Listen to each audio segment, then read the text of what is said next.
Hello friends, मैं doctor प्रिया आप सभी का मेरे चैनल डॉक्टर मम्मा में स्वागत करती हूँ। हर इंसान टेंशन फ्री चिंता मुक्त रहना चाहता है, लेकिन जैसे ही हम पेरेंट्स बनते हैं कुछ चिंताएं कुछ टेंशन हमको ऑटोमेटिकली गॉड गिफ्टेड मिल जाती है। वो क्या? सबसे पहले बच्चे का दिमाग अच्छा रहेगा कि नहीं, वो अच्छा इंटेलिजेंट बनेगा कि नहीं, सबको थोड़ा थोड़ा रहता ही है मन में। और दूसरी है बच्चे की हेल्थ को लेकर, हमको नहीं होती है तो दूसरे टेंशन दे ही देते हैं इन दो बातों की। तो दिमाग कैसे तेज करना है, क्या क्या चीज़ें करनी है, ये मैं आपको नेक्स्ट वीडियो में बताऊंगी। इस वीडियो में हम कंसंट्रेट करेंगे बच्चे के वेट को लेके। आइडियल वेट कितना होना चाहिए, बच्चे की ग्रोथ प्रॉपर हो रही है, कैसे हम एसेस करें, ये सारे क्वेश्चंस के आंसर आपको इस वीडियो से मिलेंगे।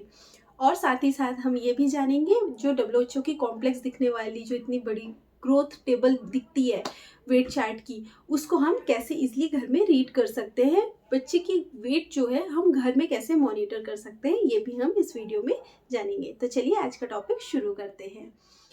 अब ये बताइए बच्चों का वेट मॉनिटरिंग इतना इंपॉर्टेंट क्यों है? देखो वेट की बात की जाती है, जैसे ही बच्चा पैदा होता है सबसे पहले उसका वेट लिया जाता है। वेट जो है बहुत ही इंपॉर्टेंट इंडिकेटर है बच्चे की ओवरऑल ग्रोथ और न्यूट्रिशन के लिए। जैसे ही हम जब बच्चे को लेके जाते हैं पीडियाट्रिशियन के पास वैक्सीनेशन के लिए या फिर कुछ भी दिखाने के लिए, सबसे पहले उसका वेट लिया जाता है।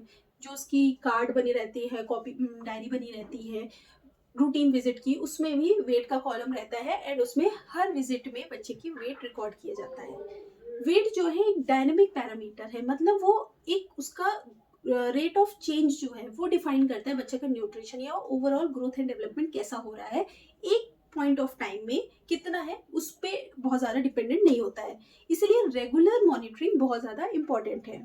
अगर लोग आपको कहते हैं कि बच्चे का एज तो इतना है लेकिन वो इतना लग नहीं रहा है, या आपको खुद को लगता है कि बच्चा अच्छा गोलू मोलू सा नहीं दिख रहा है, फॉर एग्जाम्पल किसी और का बच्चा है वो तो अच्छा हेल्दी दिख रहा है, गोल मटोल दिख रहा है, वो ज़्यादा हेल्दी है, मेरा बच्चा हेल्दी नहीं है, मेरे परवरिश में मेरे केयर में कुछ प्रॉब्लम है क्या, मैं अच्छे से बच्चे का केयर नहीं कर रही हूँ। तो अगर आपको भी ये सब डाउट्स होते हैं या लोग कहते हैं इस वजह से आपको लगता है, तो आपको घबराने की ज़रूरत नहीं है। मैं आज जो आपको डब्ल्यूएचओ की वेट चार्ट बताऊंगी उसको अच्छे से रीड करना है आपको। अपने बच्चे के एज के अकॉर्डिंग आपको देखना है कि वो जितना वेट होना चाहिए है या नहीं है। अगर है then you are doing perfectly fine, आप बहुत अच्छा कर रहे हो, आपको किसी की सुनने की जरूरत नहीं है। अगर नहीं है तब आप डॉक्टर के पास जाइए, मिलिए, कुछ प्रॉब्लम है तो उसको दूर करिए, उसके न्यूट्रिशन को अच्छे इंप्रूव करेंगे तो डेफिनेटली जो रिजल्ट है वो अच्छा मिलेगा।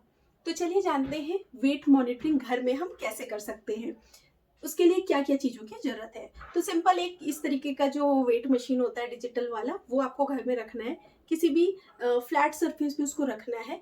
और बच्चे की क्लॉथ मतलब जो कपड़े पहने हैं उसको कम से कम रखना है, कपड़े कम ज़्यादा रहेंगे उससे एरर आ सकती है। डायपर डायपर नहीं होना चाहिए जब आप बच्चे को वेट ले रहे हैं, तो कभी डायपर ज़्यादा हैवी है कभी कम हैवी है, उससे बहुत सारे एरर हो सकते हैं। इसलिए कोशिश करें जब भी आप बच्चे का वेट ले रहे हैं डायपर रिमूव कर दें, कपड़े जितने कम से कम हो उतने कम से कम रखें। अगर हो सकता है नहलाने के समय ले जा रहे हो बच्चे को, उस समय ले लीजिए वेट। उस समय क्या होगा, कपड़े नहीं है जो एकदम एक्यूरेट वेट है वो आएगा। तो अब मैंने आपको बताया वेट लेने के पहले किन किन चीज़ों का ध्यान रखना है।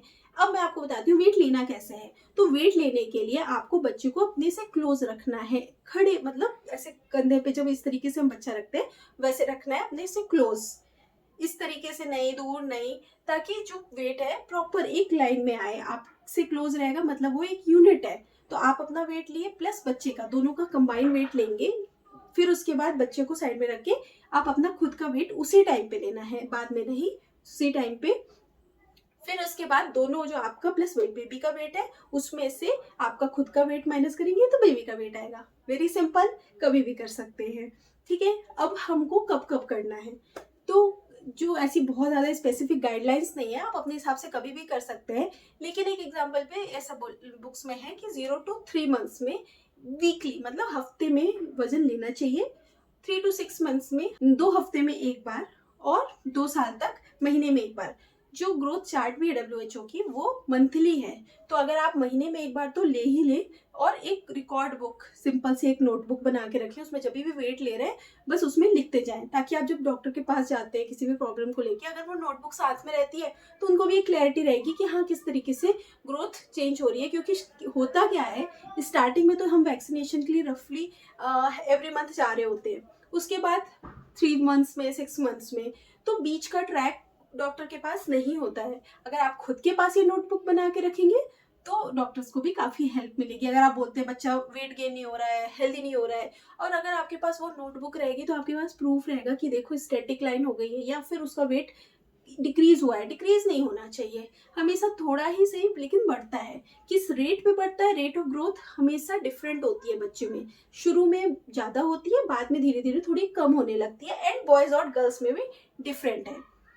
कैसे ये रेट ऑफ ग्रोथ कैसे समझ सकते हैं, देखिए जैसे फॉर एग्जांपल इंडिया में जो नॉर्मल बेबी बॉय का बर्थ वेट है, आइडियल जो है वो 3.3 kg है।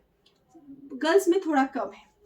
जो 3.3 kg बर्थ वेट है वो शुरू के 10 दिन में तो थोड़ा कम होता है। कम क्यों हो रहा है आप बोलेंगे, देखिए जब बच्चा पेट में है तो उसका पूरा एनवायरनमेंट डिफरेंट है।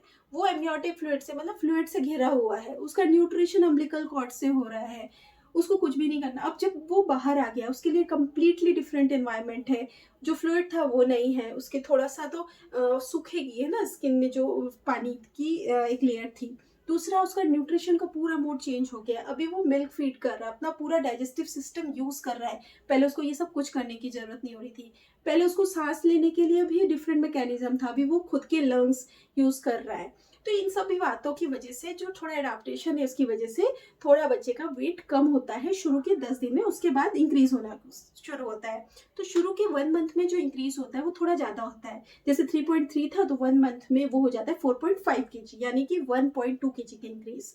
सेकेंड मंथ में ये बढ़ के हो जाता है 5.6, यानी कि 1.1 kg का इंक्रीज। अब देखा शुरू में 1.2, फिर 1.1, अब धीरे धीरे ऐसे कम होने लगता है। इसलिए जो ग्रोथ चार्ट की टेबल है वो इस तरीके की होती है, मतलब शुरू में तो एकदम शार्प इंक्रीज होता है, फिर धीरे धीरे थोड़ा मॉडरेट। लेकिन ये जो इंक्रीज है कभी भी स्ट्रेट लाइन या फिर डिक्रीज में नहीं होना चाहिए, ये बात को आपको ध्यान रखना है। कुछ मिसकंसेप्शन भी फैले हुए सोसाइटी में, लोगों को लगता है, कुछ लोग बोलते हैं, हमें भी आके बोलते हैं कि हर महीने 1 किलो वजन बढ़ना चाहिए। ये गलत है, आपने अभी अभी देखा। और लोगों को क्या लगता है चबी होना, गाल फूले हैं, हाथ गोल गोल है तभी बच्चा हेल्दी है, ऐसा भी नहीं है। और एक और चीज़, बच्चे मैंने आपको पहले भी बोला, बॉयज़ और गर्ल्स में थोड़ा थोड़ा डिफरेंस है, इसीलिए WHO ने भी डिफरेंट टेबल दी है फॉर बॉयज़ एंड गर्ल्स। तो अगर आपकी बेबी गर्ल है यानी कि बेटी है तो आप फॉर गर्ल्स वाला टेबल रेफरेंस रखेंगे, एंड अगर बॉय है तो बेबी बॉय वाला। ठीक है, 0 to 5 ईयर्स। मैं ये जो टेबल है वो आपको एक्सप्लेन करूंगी, प्लस लिंक आपको डिस्क्रिप्शन बॉक्स में दूंगी। आप उसको सिंपल डाउनलोड करा के अपने वॉल पे लगा सकते हैं, और एवरी मंथ आप उसको हाईलाइट करते जाइए कितना वेट हो रहा है, तो उससे भी आप सिंपल ट्रैक कर सकते हो कि करेक्टली जा रहा है कि नहीं है। ये जो मॉनिटरिंग का तरीका है वो डिपेंड करेगा बच्चे की बर्थ वेट पे। कैसे रीड करना है मैं आपको डिटेल में समझाती हूँ। ये टेबल बॉयज़ के लिए है। इस टेबल से क्या पता चलेगा कि किस एज में बॉयज़ का वेट कितना होना चाहिए। टेबल को रीड करने के लिए हमें सबसे पहले क्या चाहिए, बेबी का बर्थ वेट पता होना चाहिए। जैसे फॉर एग्जांपल बच्चे का बर्थ वेट था 3.3 kg, तो सबसे पहले हमको 0 मंथ की रो में हमको लोकेट करना है 3.3 kg। अब हमें पता चल गया कि कौन से कॉलम में बेबी की वेट जर्नी होनी चाहिए। तो 3.3 kg बर्थ वेट के लिए ग्रीन लाइन है, तो 1 मंथ में 3.3 से बढ़कर हो जाएगा 4.5 kg। सेकेंड मंथ में कंप्लीट होने पे हो जाएगा 4.5 से बढ़कर 5.6 kg। इसी तरीके से हम फॉलो करते जाएंगे जब तक आपको ट्रैक करना है। अप टू 5 ईयर्स इस टेबल में दिया हुआ है, आप इसको प्रॉपरली ट्रैक कर सकते हैं। अगर बेबी का birth weight for example 2.5 kg है तो इसके लिए हमको रेफरेंस लाइन कौन सी, ये ऑरेंज वाली टेबल फॉलो करनी है। अगर 3.9 है तो ये इस साइड वाली टेबल ये फॉलो करनी है हमको। अगर 2.7 kg है तब क्या करेंगे, तब हम एवरेज लेंगे, तो ये दोनों की लाइन के बीच में यहाँ पे लगभग इस रेंज में होना चाहिए बच्चे का वेट। आइडियल वेट पता करने के लिए हम या तो टेबल फॉलो कर सकते हैं या फिर इस ग्राफ को, दोनों में से कोई भी एक तरीका आप फॉलो करिए जो आपको इजी पड़े। उस टेबल को यहाँ ग्राफ के फॉर्म में दिया गया है WHO के द्वारा, कोई अंतर नहीं है। ग्राफ में इसलिए अपने शेयर कर रही हूँ क्योंकि कई बार क्या होता है, आपके पास जो वैक्सीनेशन कार्ड या बेबी की बुक जो हॉस्पिटल से मिली होगी उसमें हो सकता है इस तरीके का ग्राफ ऑलरेडी हो, और पीडियाट्रिशियन विजिट में जब भी आप बच्चे को वैक्सीनेशन के लिए लेके जा रहे होते हैं उस समय इसमें मार्क करते हैं स्टार्टिंग में, जैसे कि मेरे बेबी के लिए भी उन्होंने किया हुआ है। तो आपको लगेगा इसमें क्या चल रहा है। इसके लिए मैं आपको थोड़ा सा इंट्रो दे रही हूँ कि इसको हमको कैसे रीड करना है। जैसे रीड करने के लिए हमने टेबल में उस वक्त बर्थ वेट पहले जाना था, लोकेट किया था, वैसे ही इस ग्राफ में हम सबसे पहले लोकेट करेंगे बर्थ वेट। सपोज बेबी का बर्थ वेट 3.3 kg है, जैसे हमने टेबल में देखा।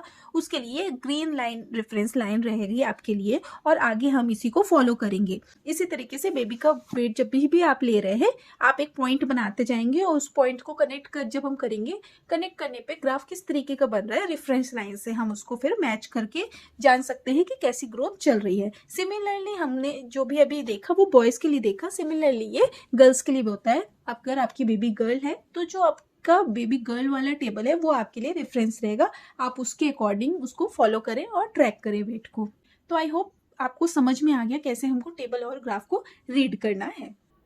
तो अगर आज का वीडियो आपको अच्छा लगा हो, इन्फॉर्मेटिव लगा हो, आपकी थोड़ी भी हेल्प हुई हो, तो वीडियो को लाइक करना ना भूलें। चैनल को प्लीज़ सब्सक्राइब करें, उससे हमको मोटिवेशन मिलती है। और कौन से नए वीडियोस आप चाहते हैं वो कमेंट करके बताएं, मैं उस पर वीडियो बनाने की कोशिश करूँगी। एंड प्लीज़ ज़्यादा से ज़्यादा लोगों को ये वीडियो शेयर करें। Thank you.